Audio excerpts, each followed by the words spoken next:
कभी आपको कोई इस भ्रांति में डाले कि आपके गुरुजी तो दूर हैं, आप यहाँ चलो, तो इन भ्रांतियों में फंसना नहीं। पर मैं क्या करूं, आज मुझे आप लोगों को बताना पड़ रहा है कि सच में कई लोग ऐसी भ्रांतियों में फंस जाते हैं। और मैं क्या कहूं, दुर्भाग्य से जब उन्हें कोई निकालने जाता है तो वो दुर्भाग्य से निकलना भी नहीं चाहते, इतने पक्के होके बैठ जाते हैं। क्या पता उनका कैसा मस्तिष्क में उनकी बातें डाल दी जाती हैं कि उनको गुरु द्वार पराया लगता है और वो दूसरा द्वार उनको अपना लगता है। आप लोग अभी सुन भी रहे थे और देख भी रहे थे, मैंने भी सुना देखा है, पर जो मैंने आंखों से देखा है मैं वो आज आपके साथ साझा करना चाहूंगी।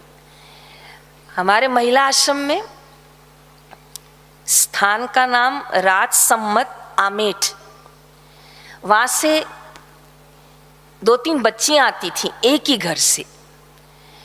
उनके परिवार में 8 बच्चियां हैं, उनके पिता को 8 लड़कियां हैं।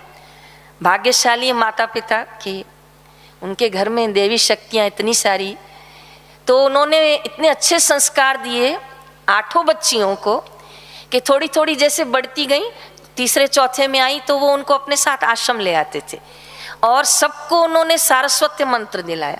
और जैसे 5वीं 7वीं तक आई तो वो सबको गुरु मंत्र दिलाने गए। तो दिल से साधुवाद देती हूँ माता पिता को कि वो इतनी छोटी उम्र से ही उनको गुरुद्वार से जोड़ दिए।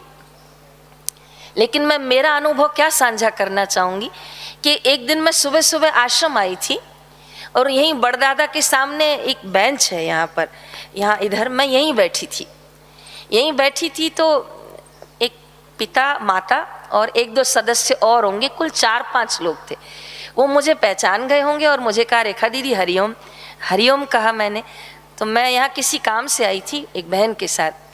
तो उन्होंने कहा कि, मैंने कहा आज तो कोई दिन भी नहीं है, आप लोग कहाँ से आए हैं? तो हम आमेठ उदयपुर साइड से आए हैं, हम सुनार हैं। अच्छी बात है, कैसे आना हुआ? हमारी बेटियां नहीं मिल रही हैं। मैंने कहा अच्छा, तो मैं कुछ मदद करूं, बताइए आपकी बेटियों का नाम, मैं आश्रम में पूछवाती हूँ। यहाँ आई होंगी तो मैं अभी आपको कार्यालय से पूछ के देती हूँ। तो उन्होंने कहा हमारी बेटियां आई तो अहमदाबाद ही हैं, आई तो साबरमती हैं, लेकिन वो आश्रम में नहीं आई हैं। तो मैंने कहा फिर वो कहाँ है, मैं कैसे मदद करूं आपकी? तो उन्होंने तब मुझे बताया कि उनकी शब्द कह रही हूँ कि वो प्रभु जी के आश्रम में है, वो भारती बहन के आश्रम में।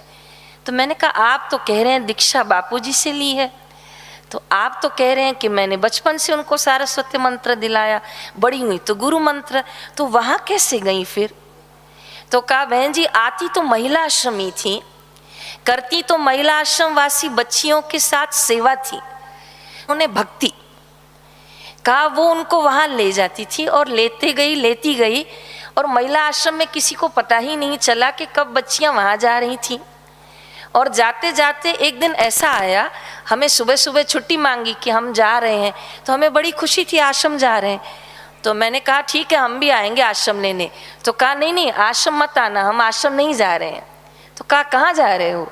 तो हम उधर जा रहे हैं, प्रभु जी का निवास है, आई के वहाँ का नाम बताया कि भारती बहन के निवास जा रहे हैं। तो उनके माता पिता ने कहा हमारी सख्त मना है, हमने दीक्षा बापू जी के यहाँ से ली है, हमारा आश्रम गुरु का द्वार है, हम तुमको साफ मना कर रहे हैं, वहाँ जाओगी तो हम खर्चा बंद कर देंगे।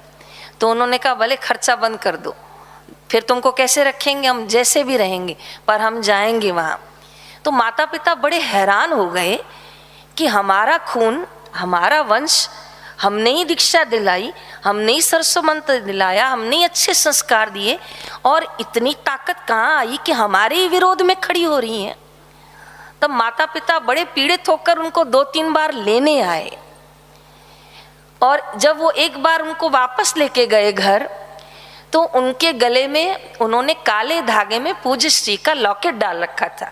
वो सुनार हैं, उन्होंने अपनी सभी बच्चियों को बापूजी का सुंदर सा लॉकेट बना के सब बच्चियों को डाला। लेकिन वो जब घर ले गए थे उनको यहाँ से, तो उन्होंने दोनों बच्चियों को कहा कि तुम्हारा लॉकेट कहाँ है? बापूजी का लॉकेट था, हमने पहनाया था, वो कहाँ है? तो बोले ही नहीं। फिर तो माता पिता दोनों ने कहा अब जाने नहीं देंगे जब तक जवाब नहीं दोगी, बापूजी का लॉकेट कहाँ है?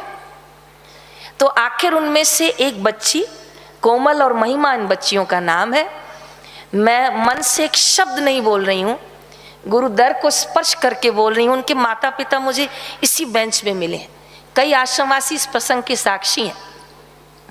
तब उन्होंने, दोनों ने, माता पिता ने उसको घेरा कि हम जाने नहीं देंगे जब तक नहीं बताओगी बापूजी का लॉकेट कहाँ है। तब उनमें से एक बच्ची ने कहा कि हमको उस संस्था में बापूजी का लॉकेट उतरवा दिया गया है। हमको उन्होंने कहा अगर यहाँ रहना है तो आपको पूज्य बापूजी का नहीं, आपको प्रभु जी का, भारती बहन का लॉकेट पहनना पड़ेगा। तो कहा ये भारती बहन का लॉकेट तो पहन लिया, पर वो बापू के सोने के लॉकेट हैं कहाँ? तब उन्होंने कहा कि हमसे वो लॉकेट ले लिए गए हैं और हमको ये लॉकेट पहना दिया गया है।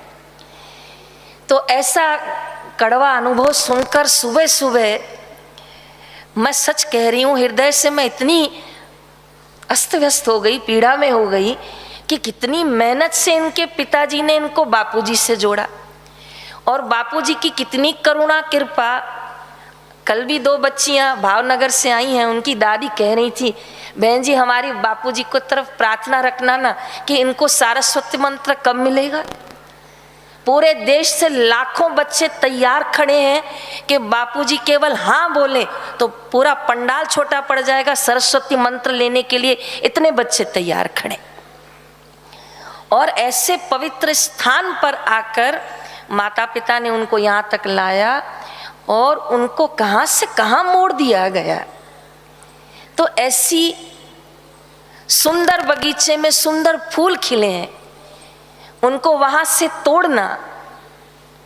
अगर एक बार कोई टहनी टूट जाती है, जयराम जी की बोलिए ना, अगर कोई टहनी पेड़ से तोड़ दी जाती है और फिर वो दूसरे पेड़ से चिपका दी जाए, मेरा आप सबसे प्रश्न है क्या वो टहनी, क्या वो फूल और पत्ते खिलेंगे, फलेंगे, आगे बढ़ेंगे?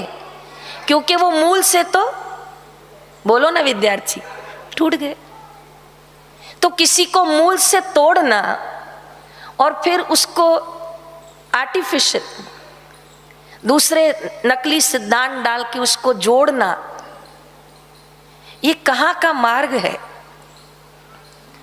आज क्यों आश्रम की ओर से, आज क्यों साधकों की ओर से पुकार लगाई जा रही है, गुहार लगाई जा रही है कि श्रद्धांतरण बंद किया जाए? जिसको ब्रह्मज्ञानी गुरु मिले हैं, जिनको महापुरुष श्रोतीय एक निष्ठ मिले हैं, उनका द्वार पाकर फिर उनकी उंगली पकड़कर, उनकी आंखों पे पट्टी बांधकर उनको दूसरे द्वार पर जाके खड़ा कर दिया जा रहा है। और जब पट्टी खोलती हैं तो कहती हैं ये तो वो द्वार नहीं है हम जहाँ आए थे। कहा हाँ वो एक ही है, और एक ही कहकर फिर उनकी श्रद्धा को मोड़ दिया जाता है। साधक सावधान हो जाए, साधक सावधान, साधक सावधान। आज यही मंत्र है हम सबके लिए कि हमें इस तरह कोई भी भ्रांतिवश हमारे श्रद्धा को, हमारी भक्ति को मोड़े तोड़े। जो अपने माँ बाप का भी नहीं बचे, जो अपने गुरु का भी नहीं बचे, फिर वो आखिर है किसका?